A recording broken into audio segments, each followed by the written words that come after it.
Roger Stone here for Colonial Metals Group. Colonial Metals Group helps Americans protect their future with the most trusted store of wealth in human history. That's actual physical gold and silver. If you're retiring or you're retired, go to colonialmetalsgroup.com/stone right now for your free Roger Stone Colonial Metals Group Retirement Protection Kit. Or call 800-747-6589. That's 800-747-6589. Call now to receive your free home safe and up to $7,500 in free silver. It's a common sense recap of the big stories. It's Katz and Cosby on 77 WABC. The mega nonfiction best-selling author. By the way, he's got a brand new book, which is coming out tomorrow, appropriately called Confronting the Presidents. And joining us now is the great Bill O'Reilly. Bill, by the way, I want to tell everybody, we have our great debate coverage here on WABC Radio. You can listen also WABCradio.com around the world. We are going to have the best coverage ever. I know you're going to be a part of it. Myself, Ed, the judge, also, of course, John Katz, 8:30 to midnight tomorrow night. I can't wait, Bill. Yeah, I'm trying to figure out exactly how I'm going to do the pre-show. The post-show will take care of itself. Everybody will have seen it and heard it, and then those of us in the media can add our opinion and then layer it out. But the pre-show I'm reading right now, read a very interesting report about Afghanistan. And people go, oh, you know, it happened a long time ago. Why are you harping on that, O'Reilly? And the reason is it gives you a window into what's going to happen tomorrow night. So Kamala Harris's campaign has basically said the chaotic withdrawal of the United States from Afghanistan that led to 13 service members being killed at the airport and hundreds of others being killed and wounded was Trump's fault. It was Trump's fault because he made a bad deal with the Taliban. Now, if you'll remember, the deal was that the Taliban would not attack American forces inside Afghanistan for 18 months, and that held. That was the deal that Trump made, and that the government of the United States would then engineer a coordinated withdrawal from that country so there would be free elections. Well, the Taliban was never going to have free elections. That's true. But there wasn't any attack on U.S. servicemen for 18 months under Donald Trump's presidency. But the key point here for tomorrow night's debate is that whatever the issue, whether it be inflation, Afghanistan, open border, social chaos, is going to be Trump's fault. Harris is going to blame every single thing on Trump. Oh, no. Trump did the border. We wanted comprehensive immigration reform. It was him. He did it. Oh, inflation. No, after COVID, it was Trump that did that. Even though he left with 1.4%, he lighted the fuse and then we walked in and that was it. We didn't have anything to do with it. Hey, Bill, that's what you will hear tomorrow night. People are believing lies.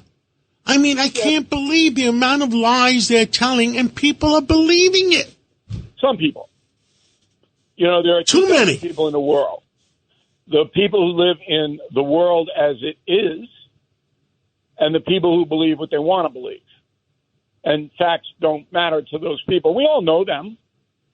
I mean, you might be married to one of them. You might have a son or daughter like that. They believe what they want to believe. For whatever emotional reason, you can't present any evidence that they will accept. And the Harris campaign knows that the media will not challenge all of this nonsense. So they can basically get away with it. So the ABC News moderators tomorrow night, they're not going to jump down Kamala Harris and say, no, that's absurd. It was Joe Biden who booted that exit from Afghanistan. You can't pin it on a president who was out of office. That's insane. They're not going to do that. They're going to allow Kamala Harris to blame every single malady in the United States on Trump.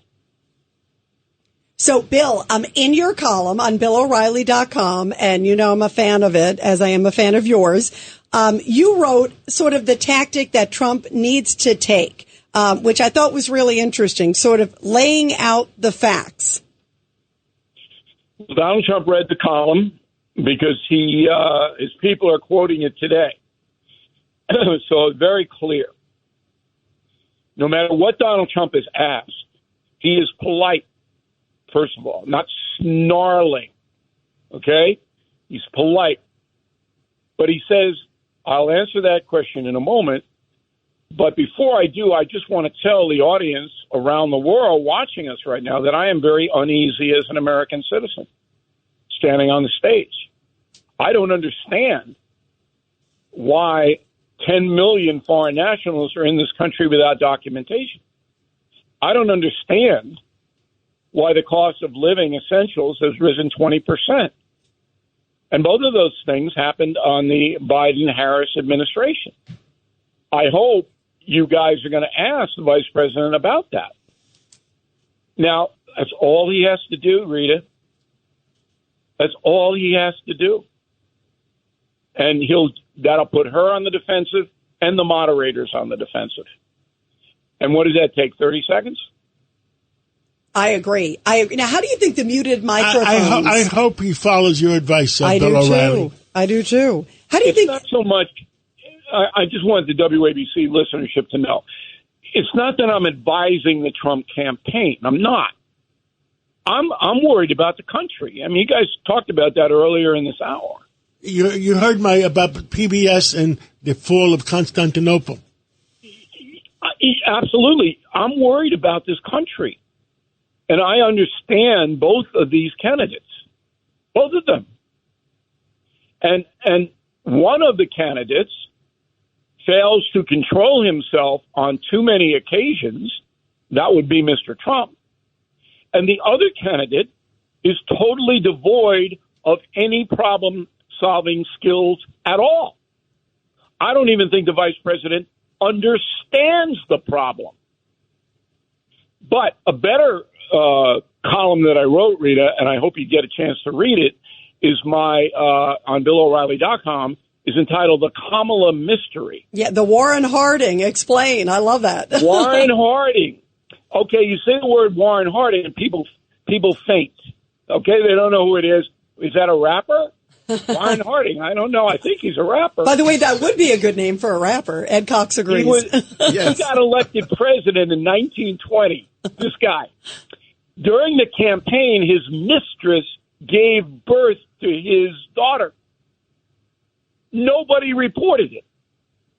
He didn't campaign. He sat on his porch in Marion, Ohio, and once in a while a reporter would come up and ask him a question and he'd smile and answer. He didn't even campaign.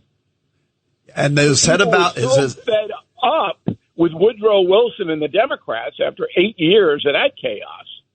Okay, they voted for Harding overwhelmingly. And the Kamala Harris strategy is taken exactly from Warren Harding. Okay, and this was one of the worst presidents this country has ever seen, which is the beauty of my book, Confronting the Presidents, because we run them down, the good, the bad, and the ugly. All right? And you're going to say every page, you're going to go, what? What?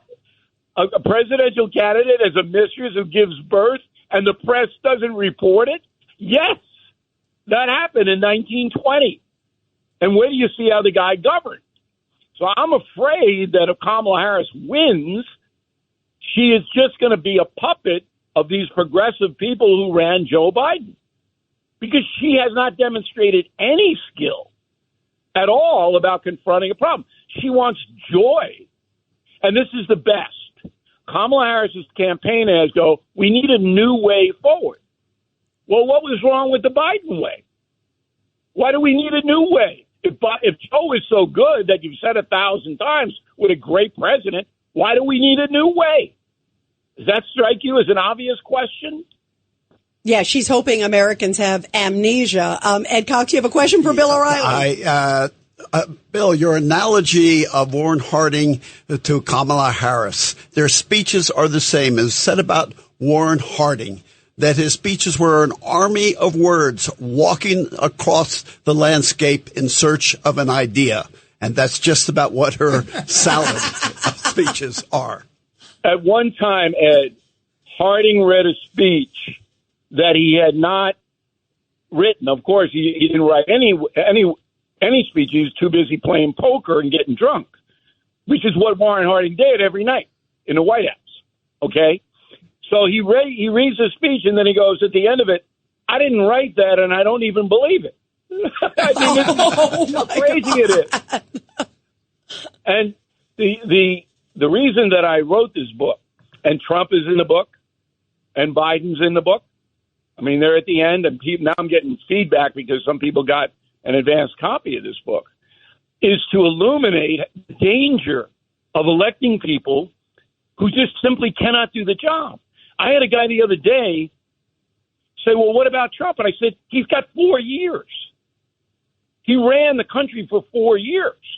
Did you feel you were in jeopardy?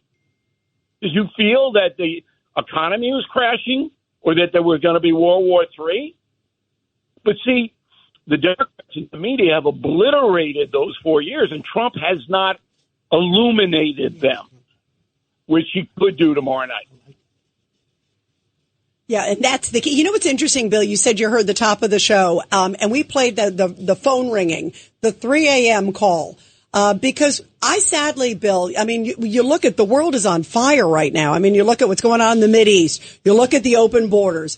You look at Russia, Ukraine, what China's doing, Iran selling missiles to Russia. I mean, there's so many things going on right now. That it really is important. You really do want to have somebody every time, but especially I almost feel like right now in modern times. You want to have a person in the White House, and I absolutely understand why many Americans don't want to vote for Donald Trump. They just simply don't like his demeanor. I got it. But some of the greatest presidents that we've ever had have been really not the kind of people you want to have dinner with. And sometimes you need a hard person in there who is really focused on a certain problem. And the truth of the matter is, when Trump was in office, and this is why I'll cast a vote for him, the economy and real wages were strong, and there was calm relatively overseas. The exact opposite happened when Biden took office, and it'll get worse under Kamala. Yeah, I mean, it is a mess, and you're right. It's not a personality contest. It shouldn't be. I would not trust Kamala Harris to make the right decision if that phone rang at 3 o'clock in the morning. She wouldn't answer it, John. Okay? Kamala Harris is going to be somebody who is a front person. She will have no say in really what happens. It is apparent to me, and all you have to do is look at her Senate record. 4 years, 0 accomplishments, nothing. Yeah, that's a frightening premise. Boy, oh boy, for the world.